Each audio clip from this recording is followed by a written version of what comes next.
அனைவருக்கும் வணக்கம். துலாம் ராசிக்காரர்களுக்கு ராசியின் ராஜயோகாதிபதியாக இருக்கக்கூடிய சனி 30 ஆண்டுகளுக்கு பிறகு ஆட்சி பலம் பெற்று சஞ்சரிக்கக்கூடிய இந்த வேளையில் மிகவும் வலுவாக அவருடன் செவ்வாய் இணைவது மட்டுமல்லாது ராசியின் அதிபதியான சுக்கிரனும் இணைந்திருப்பதால் எந்த 3 ராசிக்காரர்களுக்கு மிகவும் அபரிவிதமான யோகம் கிடைக்கிறது, அதில் துலாம் ராசி உள்ளதா என்பதை சற்று விரிவாக பார்க்கலாம் வாங்க.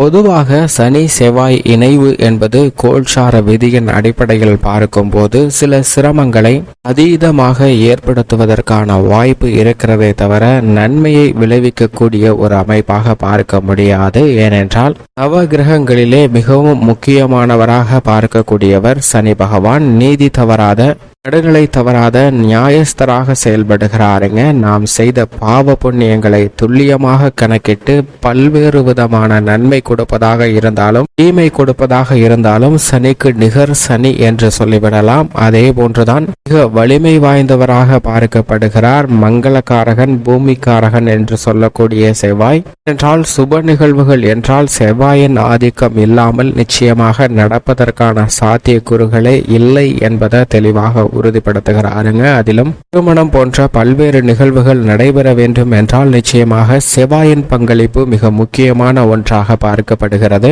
இது மட்டுமல்லாது புதிதாக அசையும் அசையா சொத்துக்கள் வாங்குவதோ அல்லது வீடு கட்டுவதோ, புதிய வீடு வாங்குவதோ, வீட்டுமனை வாங்குவதோ, நிலம் சம்பந்தப்பட்ட பணிகளும் வீரம் மிக்க பணிகளாக இருப்பக்கூடிய இடங்கள்ல செவ்வாயின் ஆதிக்கம் உண்டுங்க. இது போன்ற நல்ல மாறுதல்கள் நிச்சயமாக வேண்டும் என்றால் செவ்வாயினுடைய அனுகிரகம் என்பது மிக முக்கியமான ஒன்றாக பார்க்கப்படுகிறது.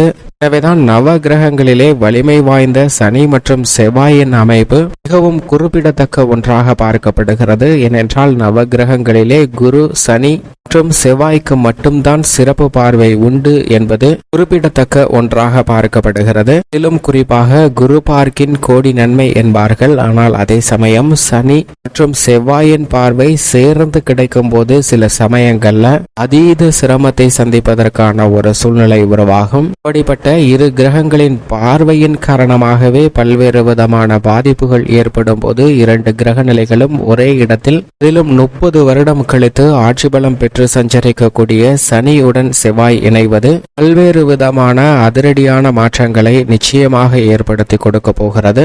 ஆனால் அதே சமயம் கோல்சார விதியின் அடிப்படையில் 3 ராசிக்கு மிக நல்ல பலன்கள் கிடைப்பதற்கான யோகமும் உண்டு என்பதை தெளிவாக உறுதிப்படுத்துகிறன. சனி பகவானை பொறுத்த வரைக்கும் 3, 7, 10 ஆகிய இடங்களை மிகவும் வலுவாக ஆட்சி பலம் பெற்று சஞ்சரிக்கக்கூடிய இந்த வேளையில் அற்புதமாக பார்த்து கொண்டிருக்கிறாருங்க. அப்படிப்பட்ட இந்த தருணத்தில் செவ்வாயும் அவருடன் இணைந்து 4, 7 மற்றும் 8 ஆகிய இடங்களை பார்க்கிறார். இதிலும் குறிப்பாக இந்த தருணத்தில் செவ்வாய் சனியின் பார்வையானது சிம்மராசிக்காரர்களுக்கு தான் அதீதமாக கிடைக்கிறது. சப்தமஸ்தானத்தில் வீற்றிருக்கக்கூடிய மற்ற ராசிக்காரர்களை விட அதிக கவனமும் விழிப்புணர்வும் நிச்சயமாக அதீதமாக சிம்ம ராசிக்காரர்களுக்கு தேவை. இது மட்டுமல்லாது இந்த தருணத்தில் அஷ்டமத்தில் சஞ்சரிக்கக்கூடிய கடகராசிக்காரர்களுக்கும் அதீத விழிப்புணர்வு தேவைங்க. பல்வேறு விதமான ஏமாற்றுதலை உங்களுடைய வாழ்வில் சந்திப்பதற்கான ஒரு சூழ்நிலை உருவாகிறது. விலை உயர்ந்த பொருட்களை விற்று தற்போதைய நிலையை சமாளிக்க வேண்டிய ஒரு சூழ்நிலைக்கு கூட தள்ளப்படுவதற்கான சாத்தியக்கூறுகளும் புதிய கடன்கள் வாங்குவதற்கான ஒரு நிலையும் ஏற்படலாம். எனவே இந்த தருணத்தில் அஷ்டமத்தில் சஞ்சரிக்கக்கூடிய கடகராசிக்காரர்கள் மட்டுமல்ல, மீனராசிக்காரர்கள் விரயத்தில் இந்த இணைவு ஏற்பட்டிருக்கிறது. இதேபோன்று கர்மஸ்தானமாகிய 10ஆம் இடத்தில் ரிஷபராசிக்காரர்களுக்கு ஏற்பட்டிருக்கிறது.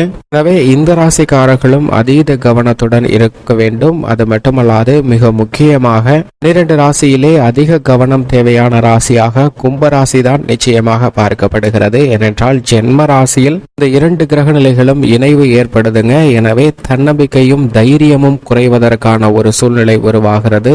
அடிக்கடி சொத்து சார்ந்த பிரச்சனைகளும் முடிந்து போன பழைய விஷயங்களும் கூட தலை தூக்குவதற்கான ஒரு சூழ்நிலை உருவாகிறது. கொடுக்கல் வாங்கல் திடீரென பல்வேறு விதமான மிகவும் மோசமான சூழ்நிலைக்கு தள்ளப்படுவதற்கான வாய்ப்பும், எண்ணற்ற பிரச்சனைகள் இல்லத்தை தேடி வருவதற்கான ஒரு சூழ்நிலையும் ஏற்படுவதற்கான சாத்தியக்கூறுகள் பொதுவாகவே அனைத்து ராசிக்காரர்களுக்குமே ஏற்படுவதற்கான சாத்தியக்கூறுகள் இந்த சனி மற்றும் செவ்வாயின் அமைப்பு மற்றும் பார்வையின் காரணமாக கிடைக்க இருக்கிறது. எனவே சற்று கூடுதல் கவனம் தேவை. பண பற்றாக்குறை உள்ளிட்ட பிரச்சனைகளும், அது மட்டும் மட்டுமல்லாது வில்லங்கம் ரீதியாக சந்திப்பதற்கான வாய்ப்பும், உடன் பிறந்தவர்களால் கோபத்தை அதிகமாக சந்திக்க வேண்டிய ஒரு சூழ்நிலையும் உருவாகலாம். ஆனால் மற்ற நல்ல பலன் கிடைக்கக்கூடிய இடமாக பார்க்கப்படுவது நிச்சயமாக 3, 6, 11 ஆகிய இடங்கள். இந்த 2 கிரக நிலைகளுக்குமே கோல்சார விதியின் அடிப்படையில் நிச்சயமாக நல்ல பலன்களை பெற்றுத்தரக்கூடிய இடங்களாக பார்க்கப்படுகிறது. அப்படி பார்க்கும்போது தனுசு, கன்னி மற்றும் மேசராசிக்காரர்களுக்கு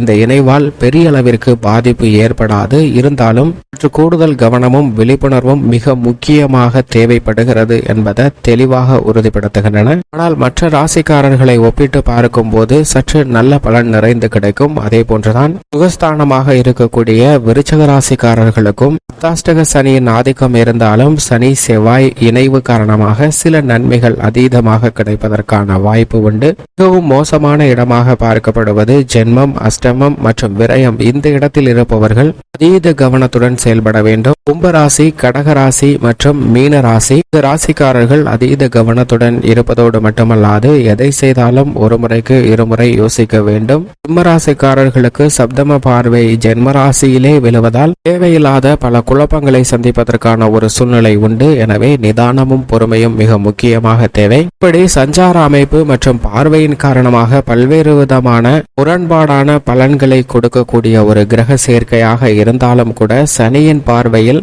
செவ்வாய் நிச்சயமாக பகை கிரகமாக பார்க்கப்படுகிறாருங்க. ஆனால் அதே சமயம் செவ்வாயின் பார்வையில் சனி சமகிரகமாக பார்க்கப்படுகிறார். அது மட்டுமல்லாது சனியின் ஆட்சி வீடான மகர ராசிதான் அவருக்கு உச்ச வீடாக இருக்கிறது. உச்ச நிவர்த்தி பெற்று சனியுடன் இணைவதால் சில விஷயங்கள்ல தாக்கம் நிச்சயமாக குறையும். எனவே எதிர்பார்த்தபடி சில பணிகளை செய்வதற்கான வாய்ப்பு நிச்சயமாக உண்டு.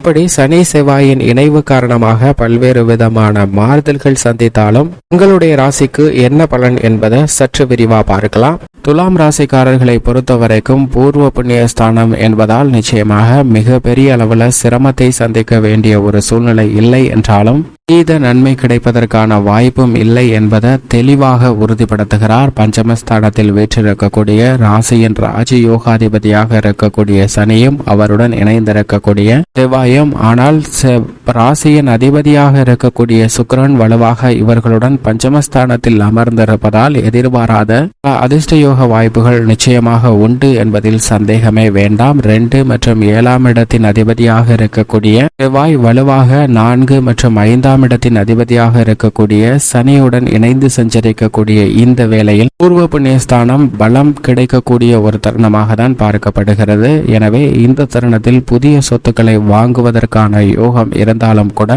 ஆவணங்களை முறையாக சரிபார்க்க வேண்டிய ஒரு தருணமாக பார்க்கப்படுகிறது. ஆனால் அதே சமயம் பூர்வ புண்ணியஸ்தானத்தை சனி செவ்வாயின் இணைவு காரணமாக வலுவிழப்பதற்கான சாத்தியக்கூறுகளும் உண்டு. எனவே குடும்ப ரீதியாக எந்த விதமான சுப நிகழ்வுகளையும் இந்த தருணத்தில் அதிரடியாக திட்டமிட வேண்டாம். சற்று பொறுமையாக சுப நிகழ்வுகள் சார்ந்த விஷயங்கள்ல ஈடுபடுவது நல்ல பலனை ஏற்படுத்தி கொடுக்கும். எதிர்கால நலனுக்காக இந்த தருணத்தில் மிகப்பெரிய அளவுல முதலீடுகளை நிச்சயமாக செய்ய வேண்டாங்க. அதை தவிர்த்திடுங்க.